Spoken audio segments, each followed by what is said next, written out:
Halo, perkenalkan nama aku Ricky. Sekarang kalian sedang menyaksikan video pemanasan cara menggunakan ANSYS dan perkenalan menggunakan software Space Clam Vision Modeler. Nah, nanti kalau kalian sudah menginstal dan instalannya benar, nanti harusnya pada bagian desktop bakal ada Workbench sama Space Clam. Nah, kalau nggak ada, silakan di search manual aja Workbench sama Space Clam. Tuh. Nanti kedua software ini akan kita gunakan.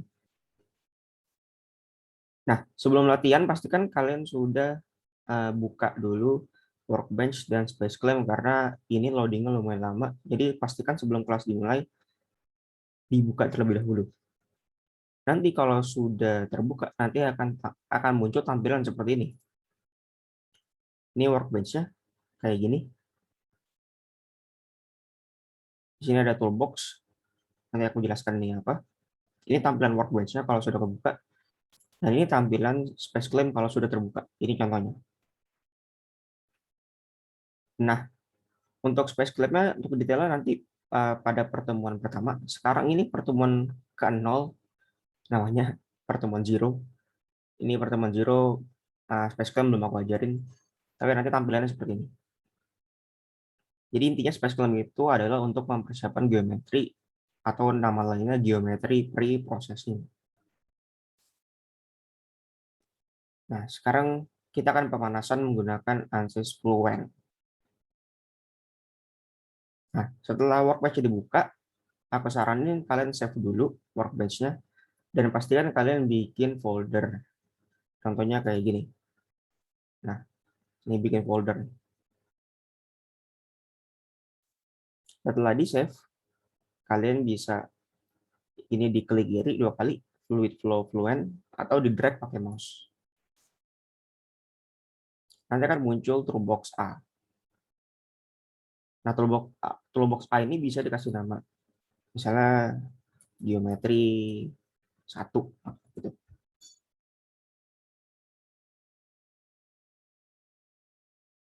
Nah, kita akan mendaftarkan si geometri terlebih dahulu. Geometri. Oh ya, untuk geometrinya ada di Google Drive. Jadi sebelum kelas aku akan menginstruksikan download download geometrinya yang mana gitu. Ini di geometri. Pertama kita akan menginput geometri, klik kanan, import geometri, terus di browse.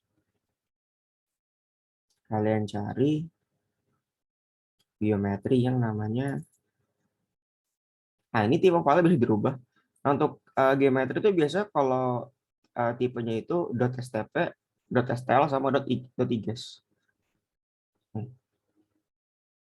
Jadi biasanya yang dipakai sama ini .shadow. Ini shadow ini kalau geometri diedit pakai space clam tadi.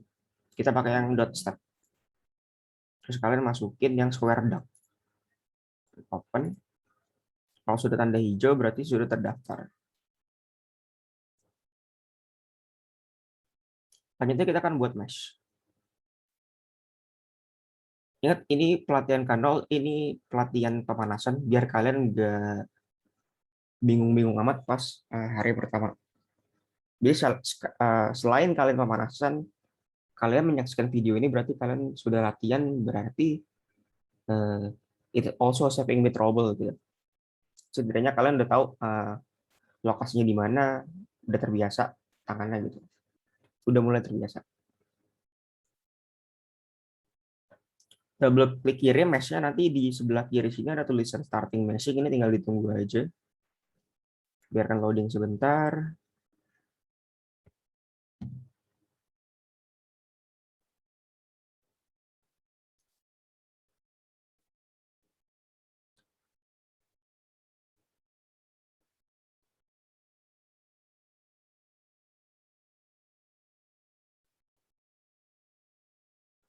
Nanti akan muncul tampilan seperti ini. Ini tampilan ANSYS Meshing 19.2. ANSYS versi 19 ke bawah kurang lebih sama tampilannya. Tapi kalau yang 2020 kalian tinggal menyesuaikan ya lokasi yang aku tunjukin.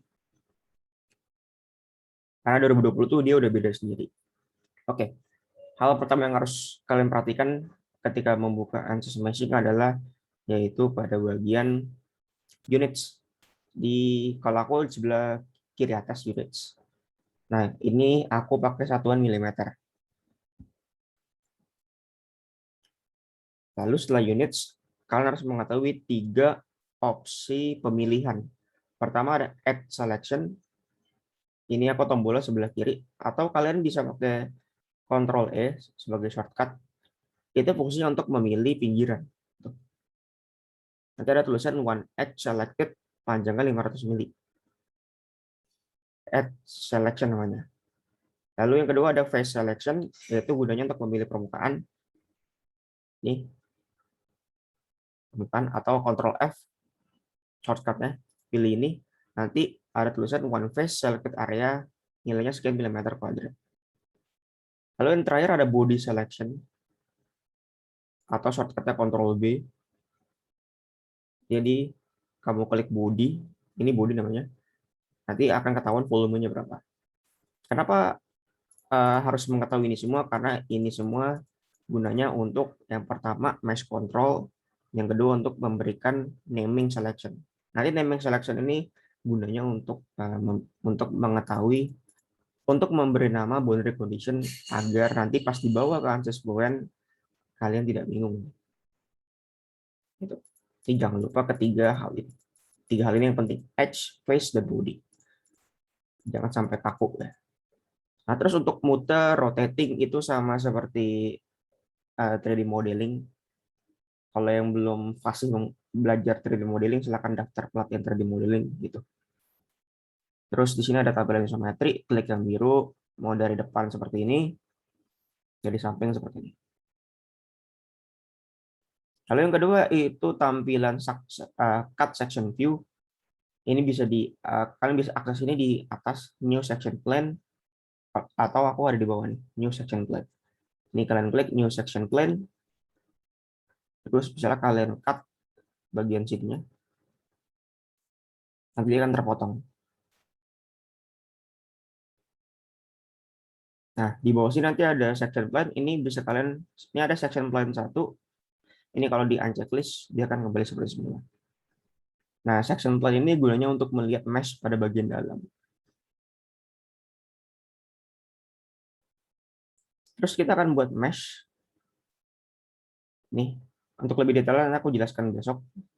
Nah, mesh ini kalau diklik nanti ada tulisan details of mesh. Terus di sini ada element size. Nah, element size ini namanya global element size. Gunanya untuk memberikan nilai. Untuk memberikan elemen, dia itu nilai elemennya secara global nanti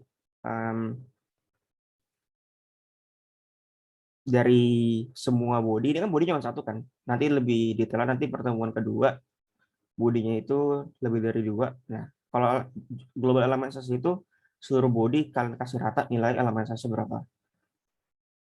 Nah, jadi si square duck ini dia areanya 100 mili kali 100 mili, panjang 500 mili. Nah, untuk elemen size ini ngira-ngira, untuk lebih jelasnya nanti pertemuan pertama, ini kita kasih 10 mili. Gitu. Lalu pada sizing, ini ada use adaptive sizing. Ini diganti ke yes. Nah, sepertinya untuk versi 18 ya, kayaknya ini agak beda ya. Seingatku yang 18 tuh kalau nggak salah tampilan di route of mesh-nya tuh agak beda. Kalian bisa pakai trik ini, mesh klik kanan, insert, sizing, terus klik ini, lalu klik geometri. Jadi klik kanan, insert, sizing, pilih body selection, klik sampai warna hijau, lalu klik apply. Nanti kalian ininya elemen size-nya ganti jadi 10 mm. Terus klik kanan, generate mesh.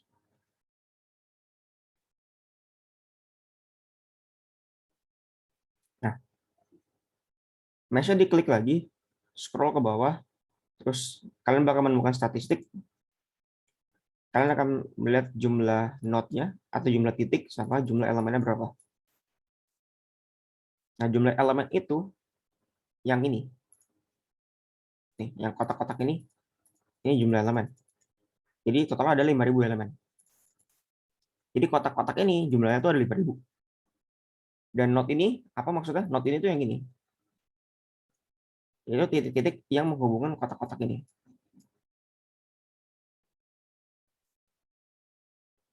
Gitu.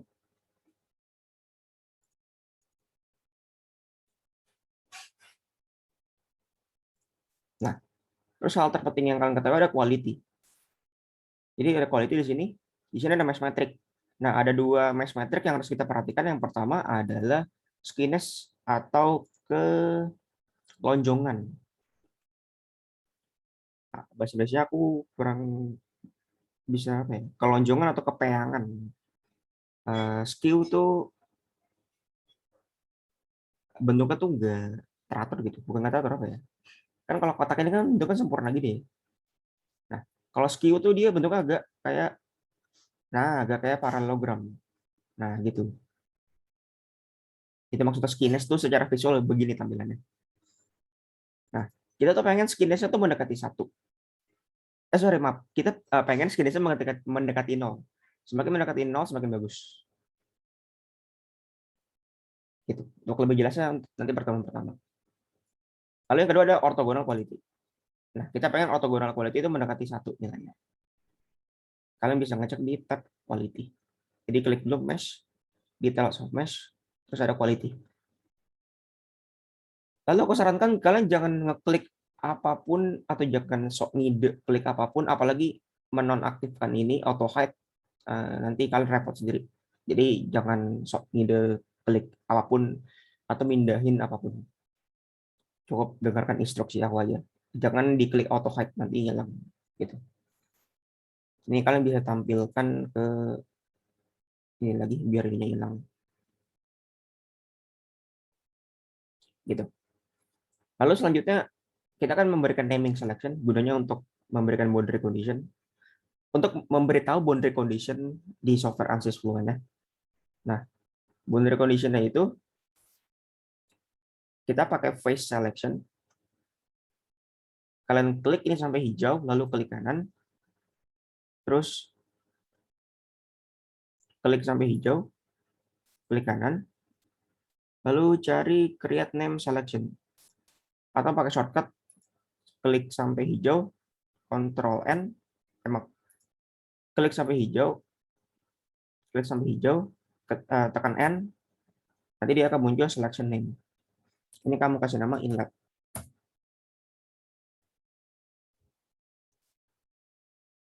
Nah, terus bagian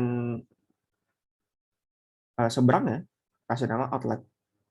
Klik sampai hijau, terus tekan N atau klik kanan. Ada bisa di sini ada tulisan create name selection. Nah ini dia, create name selection. Atau shortcut keyboard itu N, outlet. Nanti akan muncul di sini name selection. Kalian bisa lihat di mana lokasinya. Lalu selanjutnya kita akan multi select. Nah, multi select itu tekan control terus klik kiri. Gitu. Ini keempat sisi ini kita kasih nama wall. Terus misalnya kalian mau revisi, kalian lupa, kalian bisa revisi. Caranya nih, klik yang mau direvisi, misalnya wall. Terus klik ini, kalian mau ngilangin satu, jadi 3 gitu. Tekan kontrol, klik kiri, terus diklik ulang sampai warna merah. Klik apply. Otomatis sekarang ada 3 face yang terselect. Gitu caranya revisi. Itu cara revisi untuk mengurangi. Cara nambahinnya juga sama. Klik geometri lagi, klik sampai warna hijau lagi. Klik apply. Sekarang dia jadi 4 face. Oke. Selanjutnya kita akan body selection, klik body selection, klik semuanya, kita kasih nama udara, air. Ya, selanjutnya kita update.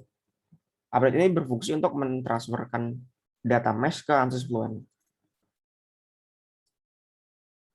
Nanti kalau sukses, di bawah ada tulisan the mesh translation to Fluent was successful. Kalau sudah, ini boleh di close.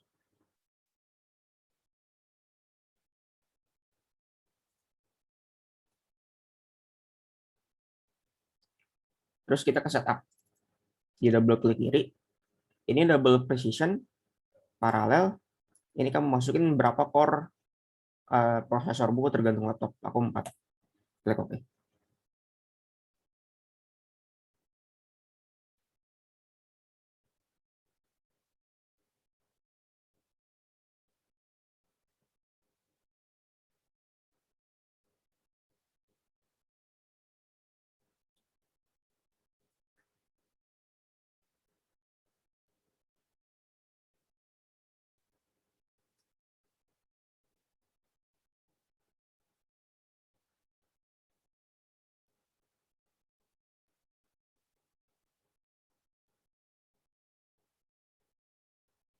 Tunggu sampai ada tulisan done pada konsol. Dan akan muncul tampilan seperti ini.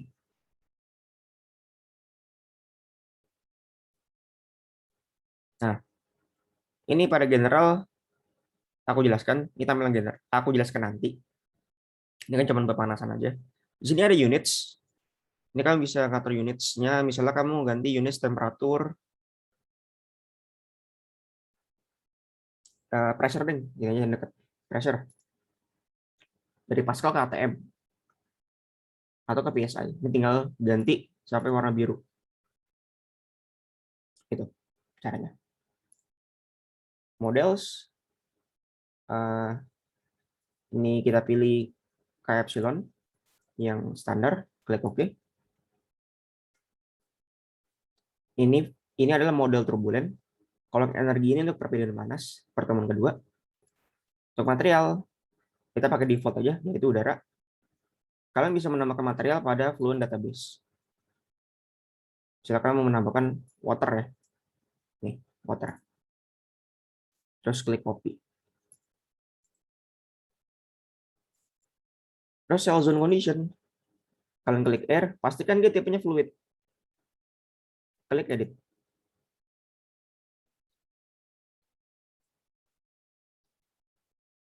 Terus ini kamu pilih yang mana materialnya. Tadi kan kita kasih nama air ya, air udara bahasa Inggris. Jadi kita pastikan dia air, bukan water liquid. Air, klik OK. Untuk boundary condition,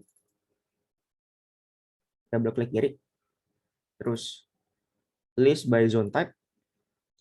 Ini ada inlet. Tipe ininya velocity inlet. Ini ada banyak tipenya. Aku pakai velocity inlet.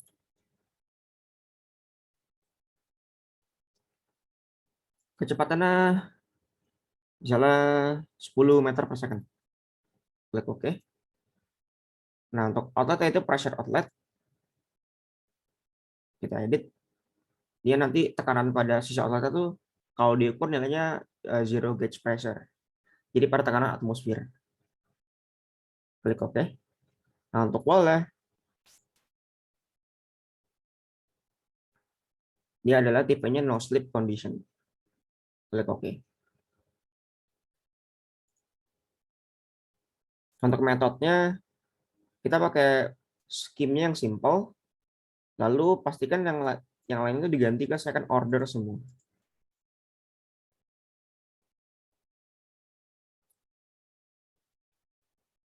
Nah, untuk monitor, di sini ada residual, ini target errornya, ini 10/-3, itu standar.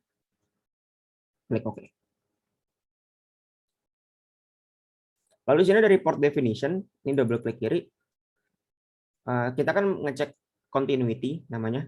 Jadi mass flow inlet harus sama dengan mass flow outlet. Caranya gimana? Caranya seperti ini. New flux report mass flow rate ini diganti m in ya. M in jangan MI aja. MI mass inlet pilih yang inlet, targetnya mass flow, terus report plot, print to console, terus klik OK. Dan lakukan hal yang sama, yaitu pada outlet. Report plot, print to console, ini ganti MO. Terus inisialisasi, kita pakai hybrid, initialize, tunggu sampai selesai, run calculation. Nah, ini kalian ketik ganti jadi 100, artinya menghitung sampai 100 kali. Klik calculate.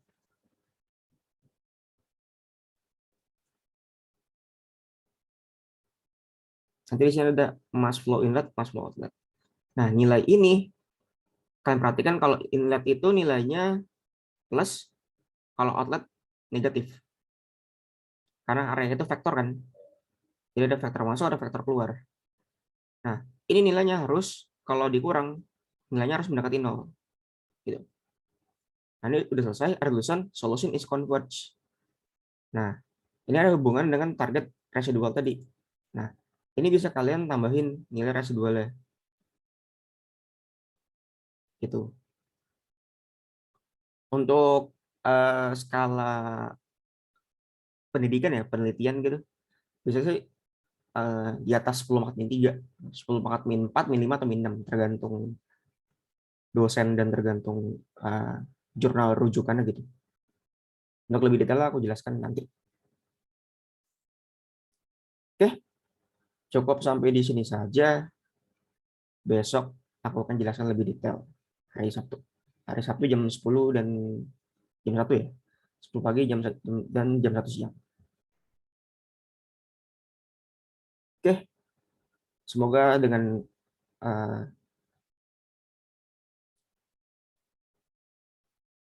tunggu deh, satu lagi nih tanggung. Ini kan baru ngitung ya. Sorry, tanggung krim mau ditutup. Satu lagi, yaitu cara ngambil data kualitatif. Ini bisa kalian close aja.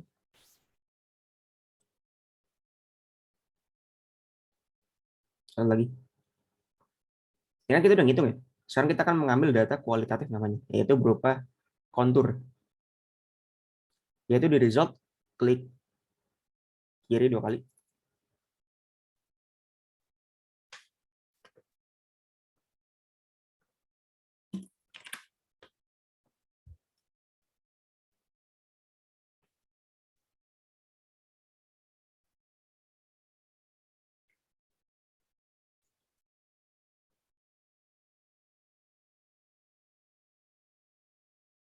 Nah, di sini ada location, pilih plan, misalnya kasih nama, misalnya IZ plan,